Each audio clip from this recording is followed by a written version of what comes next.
आज का क्वेश्चन क्या है कि draw histogram for the following data. ठीक है, हिस्टोग्राम यानी इसको हम बोल सकते हैं आयत चित्र। हमें क्या बनाने के लिए बोला गया है? तो आयत चित्र बनाने के लिए बोला गया है। तो चलिए इसको कैसे बनाएंगे ये फॉर्मेट आपको दिखाते हैं। सबसे पहले कि ये क्वेश्चन के साथ में ये आपको जो आंकड़ा है यानी डाटा जो है ये आपको दिया हुआ रहेगा। ठीक है, ये जो है वो दिया हुआ रहेगा। उससे हमें करना क्या है, सिंपल जब आयत चित्र बोला जाए तो इस प्रकार से आप एक आयत के जैसा लाइन खींचेंगे और उसमें लिखना है किस प्रकार से, सो आपको बताते हैं।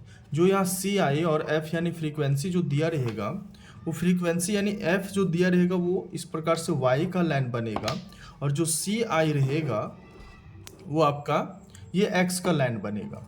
ठीक है, उसके बाद आप अपने संख्या यहाँ जो भी डिजिट दिया रहेगा उसके अकॉर्डिंग यहाँ पर आप लेंगे, देखेंगे कितना का फर्क जा रहा है। तो 2 4 6 8 10 करने पर ये हमारा अच्छी तरह से सेट कर जा रहा है। अगर आपका 4 8 12 16 ऐसे अगर चला जा रहा है तो ऐसे आप ले सकते हैं। 1 2 3 4 लगातार में आप ले सकते हैं कंटिन्यू करके, तो ऐसे भी आप ले सकते हो, उससे कोई दिक्कत नहीं है। दूसरे में यहाँ पर अभी कोई भी ज़्यादा बड़ा काम नहीं करना। 0 से 10, 10 से 20, 20 से 30, 30 से 40, 40 से 50 ऐसे दिया हुआ है। तो हम इसे सिंपल इसी प्रकार से बनाएंगे। यहाँ पर आप देख रहे हैं वाई अक्ष या फिर वाई एक्सिस इसको बोल सकते हैं और ये एक्स एक्सिस।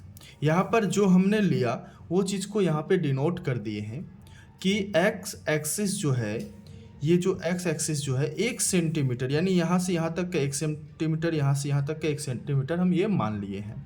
ठीक है, कितना यूनिट रखे? 10 यूनिट रखे, यानी इसके बीच में कितना का अंतराल है? तो 10 का अंतराल है। तो ये हम यूनिट रखे। इधर वाई एक्सिस में अगर हम देखें तो 1 सेंटीमीटर के बीच में कितना यूनिट रखे हैं? तो 2, यानी कितने संख्या इकाई हम बोल सकते हैं? 100 रखे हैं तो 2 रखे हैं। जैसे 2 के बाद 3 4 5 6 ऐसे दूसरे पे वो आगे मिल जा रहा है। ठीक है, आगे अब हमें इसे क्या करना है? आयत चित्र के रूप में यानी हिस्टोग्राम के रूप में परिवर्तित करना है। तो चलिए यहाँ पर देखेंगे 0 से 10 हमें क्या बोला? 0 से 10 जो है वो 13। तो यहाँ पर 0 यहाँ है। ठीक है, 0 यहाँ, 0 से 10 कितना हमें जाना है? 13 जाना है। 13 कहाँ जाएगा? इसके बीच में यहाँ जाएगा। तो इस प्रकार से हम यहाँ लाइन खींच लेंगे और ये हमारा हो जाएगा। ऐसे आप लोग स्केल से खींचेंगे, ये भी हम स्केल से नहीं खींच रहे। ठीक है, आपको स्केल से ही खींचना है तो ये सीधा बनना चाहिए। अगर इस प्रकार से जैसे अभी हम टेढ़ा बनाएं तो एक तरह से इसे गलत भी माना जा सकता है। ठीक है, तो आपको हम सिखाने के लिए, जल्दी से करने के लिए ऐसे खींच रहे ताकि स्केल ना लगाए और बार बार ऐसे ढक जाए तो क्या होगा कि थोड़ा सा डिस्टर्ब होता है। तो आप ऐसे स्केल लगा के बनाएंगे। फिर यहाँ आगे क्या बोला है? 10 से 20 है 17, 10 से 20 17। तो 10 से 20 यानी कि यहाँ का लाइन हमें खींचना है कितना? 17। तो 17 कहाँ आ जाएगा? यहाँ आ जाएगा।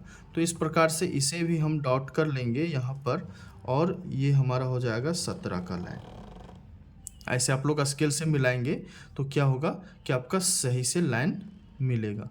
तो ये हमारा कौन सा बना? 10 से 20 का बना। ठीक है, अब हमें क्या बनाना है? क्वेश्चन के अकॉर्डिंग 20 से 30, 30 से 40, 40 से 50 ऐसे को बनाते जाना है। ठीक है, तो 20 से 30 हमारा ये है, 20 से 30 हमारा ये है। ठीक है, तो यहाँ पर हम लोग ऐसे बना सकते हैं इसे 15। 20 से 30 में क्या दिया? 15। तो 15 हमारा कहाँ जाएगा? यहाँ पर जाएगा। ठीक है, तो इसे हम क्या करेंगे? यहाँ से खींच सकते हैं, ये यहाँ ऐसे कर लेंगे और 20 से 30 में मिला देंगे। ठीक है, उसके बाद 30 से 40 में क्या बोला है? 13। तो 13 हमारा कहाँ जाएगा? 13 भी हमारा देखिए ये इसके साथ में यहाँ जाएगा, तो ये हमारा 13 हो जाएगा। ठीक है, तो ये 30 से 40 में चला गया। उसके बाद 10 जाएगा 40 से 50 में, तो ये 10 हमारा आया 40 से 50 में। ये आप स्केल से ही ड्रॉ करेंगे तो ये क्या होगा? जो इसके बीच का जो गैप बना है वो एक जैसा बनेगा, सेम बनेगा। ठीक है, अभी हम आपको बस समझाने के लिए इस प्रकार से बताए हैं। तो आशा करते हैं कि इस प्रकार से आपको जो है हिस्टोग्राम समझ में आ गया होगा कि आयत चित्र हम कैसे बनाते हैं।